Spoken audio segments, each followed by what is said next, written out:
बेखुदी बेसबब नहीं गालिब, कुछ तो है जिसकी पर्दादारी है।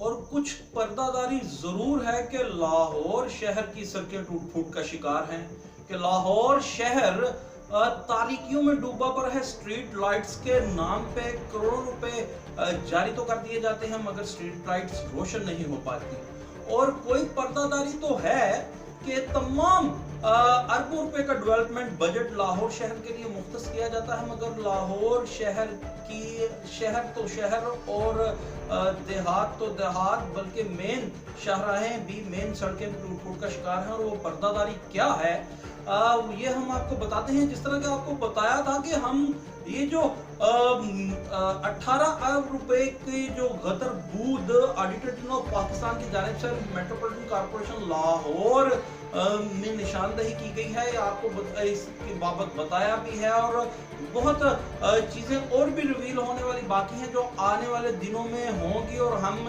करेंगे और इसे अपने मंतकी अंजाम तक पहुंचाएंगे। तो एक पर्दादारी ये भी है कि अगर आपके घर का बड़ा कोई आपको ये ऑर्डर जारी कर दे कि आपने अगर चोरी नहीं की तो इसकी तलाशी दीजिए, तो अगर आप चोर नहीं होते तो आप बबांगे दोहल तलाशी देने पर तैयार हो जाते हैं।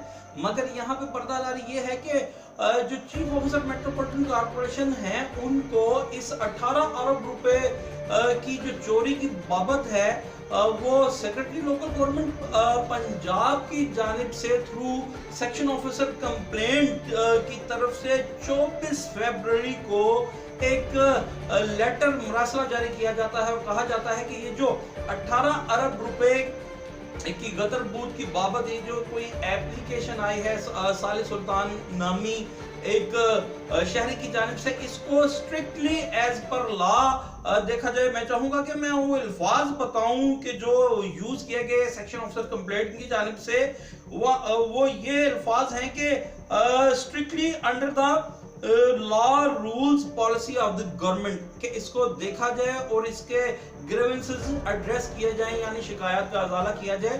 किसको? Chief officer metropolitan corporation Lahore को। और 1 माह और कमो बेश 8 रोज गुजरने के बावजूद सीसीओ मेट्रोपॉलिटन कॉर्पोरेशन लाहौर इस पे कोई कार्रवाई नहीं करते। और हमारी इत्तलात के मुताबिक जो दरखास्त दहिंदा है उसको भी कॉल नहीं किया जाता। तो ये आखिर वो कौन सी पर्दादारी है? अगर सीसीओ लाहौर इस ज़मन में या जो एम्बेजलमेंट या जो मिस अप्रोप्रिएट ऑफ फंड्स जो घपले ऑडिटर जनरल ऑफ पाकिस्तान की जानिब से रिवील किए गए हैं ऑडिट रिपोर्ट में, उसमें शामिल अफसरान के वो सपोर्टर या फैसिलिटेटर नहीं है, तो क्या बात है कि उन्होंने सेक्रेटरी लोकल गवर्नमेंट की जानिब से 24 फरवरी को एक मरासला जारी करने के बावजूद के इस मामले को देखा जाए और अकॉर्डिंग टू लॉ स्ट्रिक्टली इसको इसके ग्रीवेंसेस को एड्रेस किया जाए, वो क्यों नहीं कर रहे? ये भी आपको बताते चलेंगे। और शायद यही वो पर्दे हैं जिनकी वजह से कि अरबों रुपया आवाम का खाया जाता है और पाकिस्तानी आवाम आज भी गुर्बत के अंधेरों में जी रही है।